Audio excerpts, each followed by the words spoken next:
and the truth of a home garden, that it is not in the perfection, it is in the process, because at the end of the day, this is what it's about. Of beetroots came out with very small bulbs.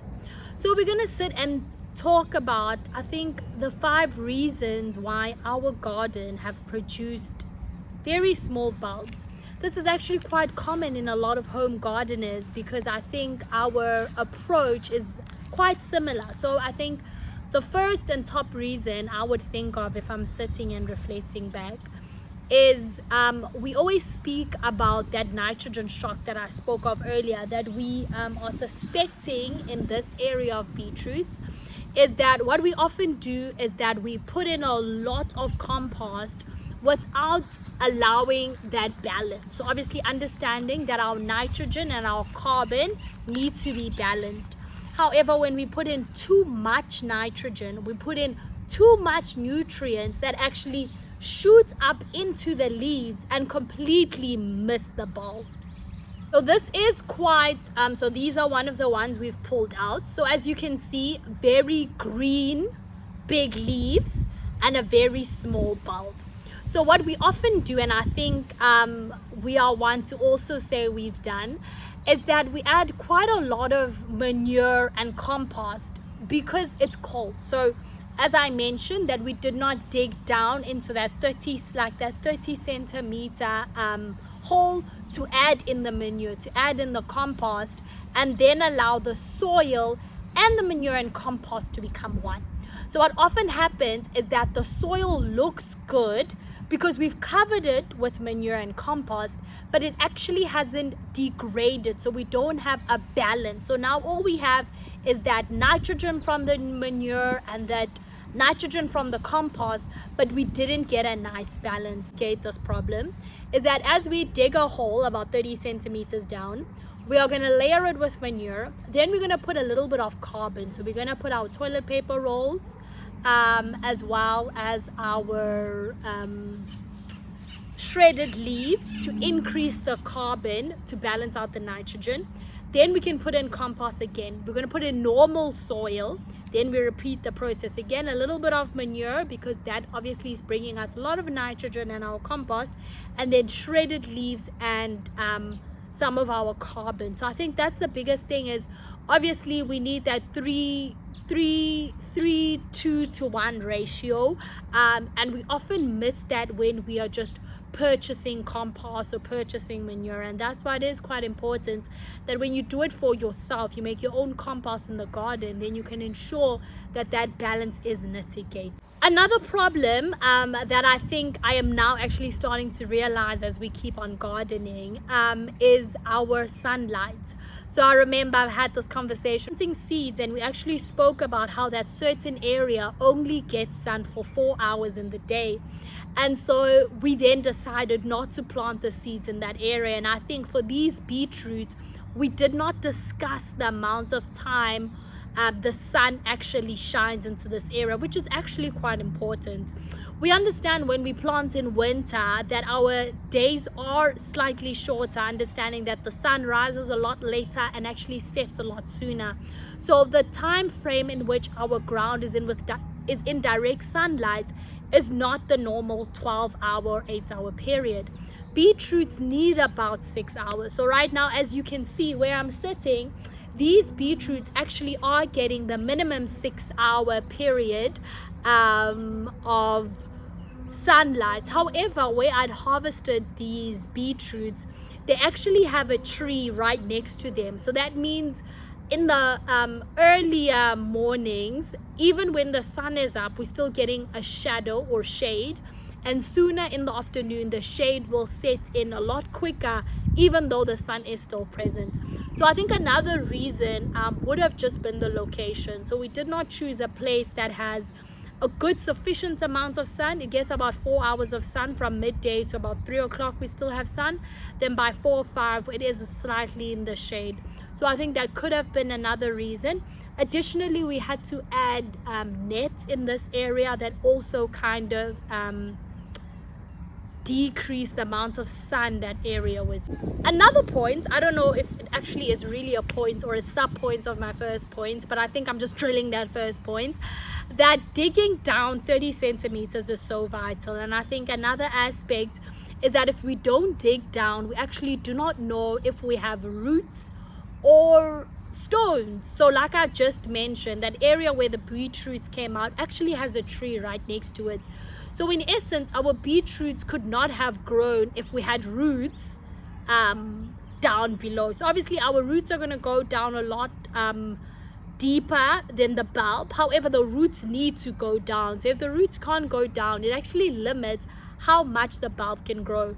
So it is a little bit of a second point of the first point, but I think really to drill it in is that it's not just about digging deep and balancing the nutrients in the soil, but it's also digging deep to ensure that there is nothing underneath the soil that could actually be hindering the growth of the roots, which then potentially hinder the growth of our bulb. So let me again just show you a beautiful example. So as you can see there, we have our roots that have to go down, and then our bulb can only grow once our root is stable. So let me show you another example so you can see it. So this one, exactly the same amount of time. The root, as you can see, is still trying to get down, and we're close to have no bulb that has happened, because look at the roots. It actually hasn't set quite nicely there. So we don't have a great one, but look how beautiful, again, let me just repeat it, how beautiful this root looks and how much better the bulb looks. So do you see what we mean?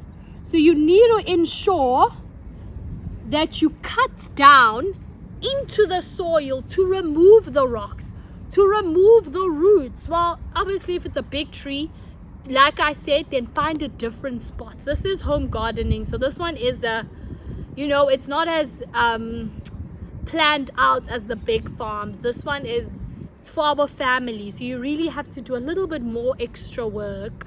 Other point, I think this point actually really drives it home, because this one's quite a personal one. So like I mentioned to you, these ones were planted about a month ahead of the current line of beetroots that I'm sitting in front of. But if you notice the time, when something is planted a month later, right, I've close to moved into a different time frame. So if we think about it, these ones were planted late March, so we're basically saying they were planted in April. And if you go just 1 month before April, you go from a very hot season to super cold. So right now we are in July at the point of recording this. So now would be a good time to plant more beetroot seeds, compared to me planting it 1 month later, which could then, obviously if I planted, let's say late July, it's good, August is still good, but if I planted then a month later, that is September, and the weather is a little bit warmer. So let's explain it. So beetroots are winter crops, meaning that they thrive better in cooler temperatures. So if you place them in the ground while it is too hot, the seeds can't hold, so they don't germinate, or they lack the strength to germinate.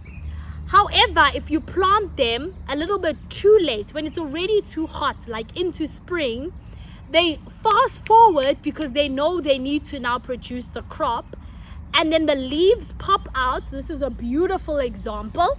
The leaves pop out and actually no bulb has happened. So this is probably what happened. This was planted when it was a little bit warmer, so before the cooler temperatures started. And if you know our South African temperatures this year, they have been a little bit off. We've been a little bit warmer in autumn, we've been a little bit colder, and it's a little bit off, so we are slightly delayed. So in essence, it would have been a good time to plant if we're talking seasons. However, you need to go out into the environment that you are planting the seeds and ask the questions. Am I getting enough sun for the 6 hours? Is it cool enough for my seeds to start to sprout? And then obviously we do not have heavy rains.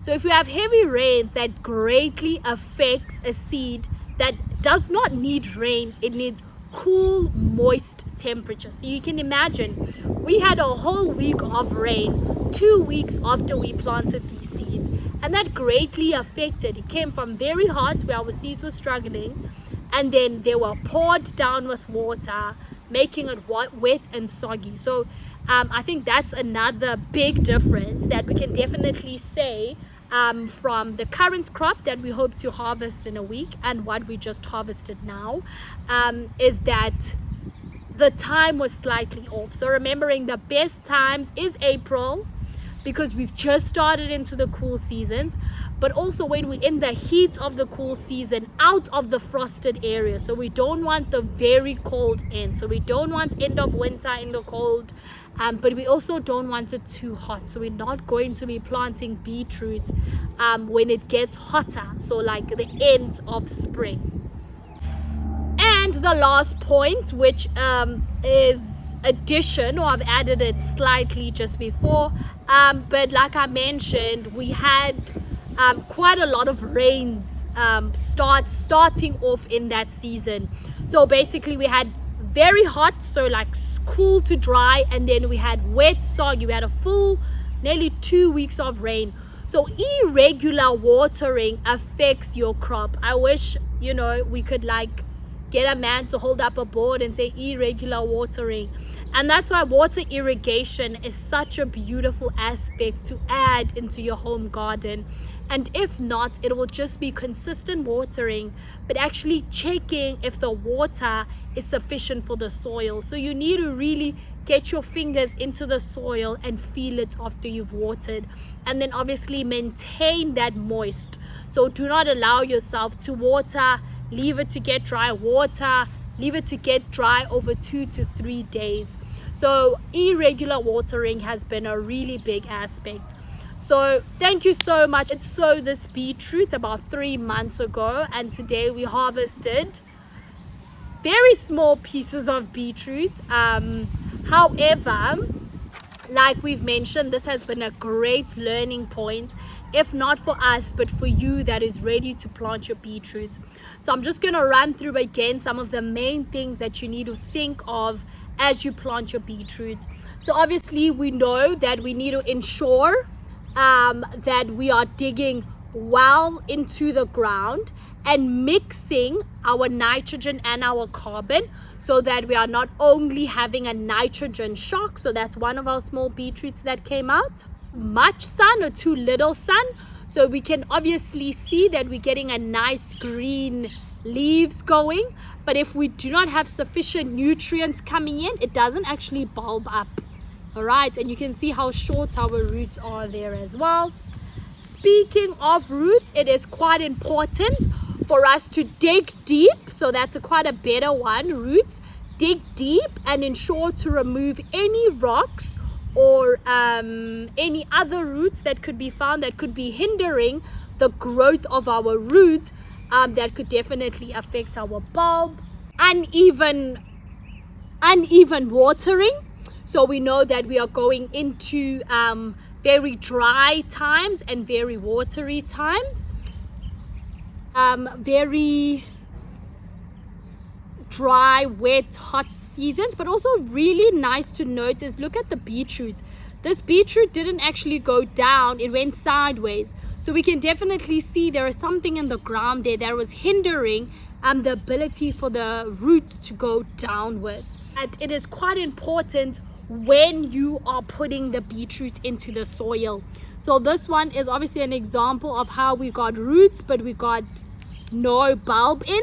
So we can imagine that when we're planting it, when it's a lot warmer, we will definitely sprout, so we can get our salad. So our salad is done. So we've harvested salad today more than beetroot.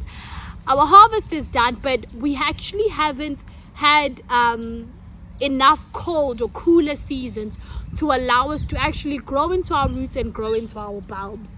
So thank you for joining us today. we were not able maybe to give you that beautiful beetroot harvest that we often purchase, but this is the reality and the truth of a home garden. For joining us today as we try to harvest our beetroot in the first area.